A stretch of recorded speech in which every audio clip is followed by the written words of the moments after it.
శ్రీమాత్రే నమ. జయ గురు దత్తాత్రేయ నమ. ఈ వీడియోలో మనం కుంభరాశి వారికి జూన్ నెల మాస ఫలితాలు తెలుసుకుందాం. మరి కుంభరాశి వారికి వారి అదృష్టం మార్చుకునే మంచి రోజులు ప్రారంభమయ్యని చెప్పడం జరుగుతుంది.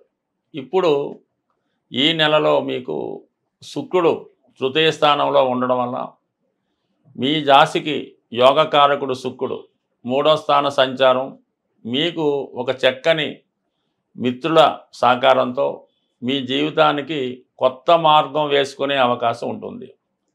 సో ఈ కారణంతో మీరు మీ యొక్క గత జీవితానికి చాలా వరకు స్వస్తి పలికి మంచి మార్గం వైపు వెళ్ళడానికి మీకు ఒక స్త్రీ సహాయపడుతుంది. అంటే స్త్రీ అన్నప్పుడు మీ అమ్మగారు అవ్వచ్చు, మీ సిస్టర్ అవ్వచ్చు, మీ భార్య అవ్వచ్చు, అయినా మీ కుమార్తె కూడా కావచ్చు. అంటే మీ యొక్క రక్త సంబంధీకులు మీకు మీ యొక్క అభివృద్ధికి కారణమవుతారు. వారు చెప్పిన విధంగా నడుచుకోవడం వల్ల మీ జీవితం కొత్త మార్గం వైపు ప్రయాణించే అవకాశం ఉన్నది. అంటే దీనికి ఇంకా మనకి గురువు 5వ స్థానంలో ఉంటూ భాగ్య దృష్టితో మిమ్మల్ని చూస్తున్నాడు. ఆ కారణం వల్ల మిమ్మల్ని అదృష్టం వైపు మార్చే అవకాశం ఉంది. అంటే గత జన్మ పుణ్యఫలం వల్ల ఎప్పటిదాకా జరిగినది మీరు అనుభవించింది పక్కన పెడితే ఇక నుంచి మిమ్మల్ని ఒక మంచి మార్గంలో పెట్టడానికి దైవం వైపు, ఆధ్యాత్మిక చింతన వైపు, అదృష్టం వైపు మార్చే అవకాశం ఉంది. అంటే ఇప్పుడు ఏం లేదు, ఒక విద్యార్థి ఉంటే వాడికి మంచి విద్య, ఒక వ్యాపారస్తుడు ఉంటే వాడికి ఆదాయం పెరిగి ధనం నిల్వ పెరగడం, ఈ విధంగా మీకు అదృష్టాన్ని కలిగించడానికి గురుగ్రహ దృష్టి ఉంది. అంటే గతంలో ఉన్నటువంటి చిన్న చిన్న మైనస్లు, ఈ బలహీనతలు ఉంటే అవన్నీ బయటపడి అవన్నీ తప్పుకుంటే, అంటే మిమ్మల్ని మీరు శుద్ధి చేసుకొని మీరు పర్ఫెక్ట్గా ఉంటేనే మీకు మీ వైపు ధనాకర్షణ పెరుగుతుంది, అదృష్టం వైపు మీకు మారుతుంది. అంటే ఈ విశ్వం, ఈ ప్రకృతి మీకు ఏదైతే ఇవ్వాలో అవన్నీ ఇవ్వాలంటే మీరు పరిశుద్ధంగా, స్వచ్ఛంగా, నిశ్చలంగా ఉండాలి. ఒక ఖాళీ కప్పులోనే కాఫీ కానీ టీ కానీ వేయగలరు. అది మలినాలతో ఫుల్గా ఉంటే దాంట్లో ఎవరు కూడా ఏమీ ఇవ్వలేరు. అందువల్ల మీరు ప్యూరిఫైగా ఉంటే ప్రస్తుతం ఈ శుభగ్రహాలు రెండు కూడా మిమ్మల్ని అభివృద్ధి వైపు మార్చడానికి ఉంది. దానికి చేయవలసిందల్లా వీళ్ళు జాగ్రత్తగా ఎవరు చెప్పినా దాన్ని క్యాచ్ చేసుకోవడం, మీలో ఉన్నటువంటి మైనస్లు, బ్యాడ్లు, అంటే ఏదైనా బద్ధకం అవ్వచ్చు, ఏదన్నా అశ్రద్ధ అవ్వచ్చు, లేదంటే ఇంకొక ఆలోచన అవ్వచ్చు, దాన్ని అంతా పక్కన పెట్టి ధన సంపాదన వైపు, అదృష్టం వైపు ఆలోచిస్తుంటే ఆటోమేటిక్గా మీ జీవితం మారుతుంది. మనం ఎన్ని కృషి చేసినా కూడా గురుగ్రహ అనుగ్రహం ఉంటేనే మనకు అది ఫలిస్తూ ఉంటుంది. చాలామంది చెప్తూ ఉంటారు, మేము చాలా సంవత్సరాలుగా పూజలు చేసాం, జపాలు చేసాం, వ్రతాలు చేసాం, ఏమీ ఫలితం లేదని చెప్తూ ఉంటారు. అయితే గురువు యొక్క దృష్టి పడినప్పుడే అవన్నీ మనకి అనుకూలంగా మారడం జరుగుతూ ఉంటుంది. మనం చేసిన ఏ కర్మ అయినా, ఏ మంచి పని అయినా, ఆఖరికి ఎవరికైనా ఒక అన్నం పెట్టినా, పెద్దవారిని చక్కగా ఏదన్నా పాదాలకి నమస్కరించిన ఈ పుణ్యం అంతా కూడా మీకు బ్యాంకులో క్రెడిట్ అయినట్టు క్రెడిట్ అవుతుంటుంది. అది ఎప్పుడు అవసరమో అప్పుడు రావడం జరుగుతుంటుంది. అంటే మనం డబ్బులాగా పుణ్యాన్ని ఎప్పటికప్పుడు ఖర్చు పెట్టుకోలేము, అది వచ్చినప్పుడే దాన్ని అనుభవించాలి. ఇప్పుడు ఆ సమయం మీకు స్టార్ట్ అయింది. అందువల్ల మీ యొక్క మంచి చర్యల ద్వారా తిరిగి మళ్ళా గత వైభవాన్ని, అంతకంటే అదృష్టాన్ని పొందడానికి ఇప్పుడు టైం స్టార్ట్ అయింది. అలాగే ప్రస్తుతం ఉన్నటువంటి పంచమ స్థానంలో, అంటే పూర్వపుణ్య స్థానంలో ఉన్నటువంటి గురువుతో పాటు ఈ నెల 7వ తారీఖున బుధగ్రహం కూడా ఆ స్థానంలోకి వెళ్ళడం జరుగుతుంది. అంటే పంచమాధిపతి పంచమ స్థానంలోకి వస్తున్నాడు. అంటే మీ యొక్క నేర్చుకోవాలనే తపన, సంపాదించాలనే మీ ఆలోచన, ఇవన్నీ కూడా గురువుని, అంటే మీ యొక్క మార్గదర్శకుడిని కలుసుకోవడం వల్ల ఇంచుమించుగా అక్కడ ఈ 2 గ్రహాలు మిమ్మల్ని నెలాఖరు వరకు మంచి ఆలోచనలతో మంచి అదృష్టంగా మార్చే అవకాశం ఉంది. అది వివాహం వల్ల అవ్వచ్చు, ఒక ప్రేమ వల్ల అవ్వచ్చు, మీలో ఉన్నటువంటి టాలెంట్ వల్ల అవ్వచ్చు, మీలో ఉన్నటువంటి వాక్చాతుర్యం వల్ల కూడా అవ్వచ్చు. ఏదేమైనా ఈ అదృష్ట స్థానంలో, పంచమ స్థానంలో ఉన్నటువంటి ఈ 2 గ్రహాలు జూన్ 7 తర్వాత 11వ స్థానాన్ని వీక్షించడం జరుగుతూ ఉంది. అంటే 11వ స్థానం అన్నది సహజ భాగ్యస్థానం, మీకు ఏకాదశ స్థానం అవటం, దాన్ని గురుగ్రహం స్వక్షేత్రాన్ని వీక్షించడం వల్ల 100% మీ పూర్వపుణ్యం ఫలిస్తుంది. మీ పెద్దవారి యొక్క ఆశీస్సులు మీకు లభిస్తాయి. అంటే వారి ద్వారా ఏమైనా ఆశీస్సులు ఉన్నా, వారి ఏమైనా పితృకర్మల ద్వారా, లేదంటే వేరే మంచి కార్యక్రమాల ద్వారా వారి పుణ్యఫలం మీకు అందడం వల్ల మీ వ్యాపార అభివృద్ధి అయితేనేవ్వండి, మీలో ఆకర్షణ శక్తి పెరగడం వల్ల అయితేనే మీ జీవితం సంపూర్ణంగా మారడానికి ఈ గ్రహాలన్నీ కూడా సహకరిస్తున్నాయి. అయితే వచ్చిన చిక్కల్లా రాహు.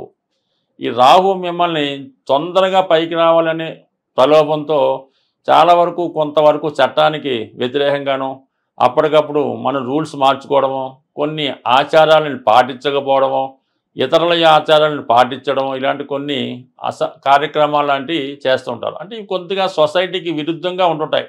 వాటిని తప్పించుకోమని ఇప్పటిదాకా మనం ఈ గురు దృష్టి వల్ల అటువంటి మైనస్లు, బలహీనతలు ఏమైనా ఉంటే వాటిని తగ్గించుకుంటే ఇప్పుడు ఏర్పడినటువంటి ఈ గ్రహాల యొక్క పరిస్థితి మిమ్మల్ని అదృష్టవరంగా మార్చే అవకాశం ఉంది. అయితే రాహు ప్రభావం నుంచి తప్పించుకోవాలంటే మంచి ఆలోచనలు వస్తూ ఉండాలి. మంచి బుక్స్ చదవడం వల్ల, మంచి వారి సాహసం వల్ల లభిస్తూ ఉంటుంది. చెత్త సినిమాలు చూసో, వేరే విధమైన వీడియోలు చూడటం వల్ల మనసంతా కల్మషం అవడం వల్ల మరి ఈ ప్రకృతి లేదంటే ఈ విశ్వం మీకు ఇచ్చే మంచి మీరు పొందలేకపోతూ ఉంటారు. అందుకని ముందు మీరు ప్యూరిఫై అవ్వాలంటే రాహుని కంట్రోల్ చేసుకుంటే ఆటోమేటిక్గా మీ యొక్క లైఫ్ సక్సెస్ కారణం బాగుంటుంది. ఏదైనా ఇంకేలినాటి శనిలో కుటుంబ స్థానంలో ఉన్నటువంటి శని భగవానుడు కంపల్సరిగా మీ యొక్క కుటుంబ పరిస్థితిని, ఆర్థిక పరిస్థితిని చక్కదిద్దే ప్రయత్నం అయితే జరుగుతుంది. దానికి మీ సహకారమే కావలసి ఉంటుంది. విజయమైనా, సక్సెస్ అయినా, పతనమైనా మీలోనే ఉంది. అది గమనించి మీరు ఎంచుకునే మార్గానికి ఈ గ్రహాలు సహకరించడం జరుగుతుంది. ఏదైనా ఈ జూన్ నెలలో ధనాన్ని, అదృష్టాన్ని ప్రసాదించే గురు గ్రహం మౌఢ్యంలోకి వెళ్ళడం జరుగుతుంది. అంటే ఇంచుమించుగా మనకి జూన్ 10వ తారీఖు నుంచి జూలై 8వ తారీఖు వరకు కూడా ఈ గురు మౌఢ్యం అన్నది ఏర్పడడం జరుగుతుంది. దాని శుభకార్యాల మాట పక్కన పెట్టిన మనీ రొటేషన్ అన్నది చాలా వరకు తగ్గిపోవడం జరుగుతూ ఉంటుంది. ప్రతి ఒక్కరికి కూడా ఆర్థిక పరమైనటువంటి టైట్ ఏర్పడుతూ ఉంటుంది. అంటే సమయానికి మనకి రావాల్సింది రాకపోవడం జరుగుతూ ఉంటుంది. సో ఏదైనా ఏ గ్రహమైనా మనకి అనుకూలమైనటువంటి ఫలితం ఇవ్వాలంటే ఆ పరమేశ్వరుని యొక్క అనుగ్రహం తప్పనిసరిగా ఉండాలి.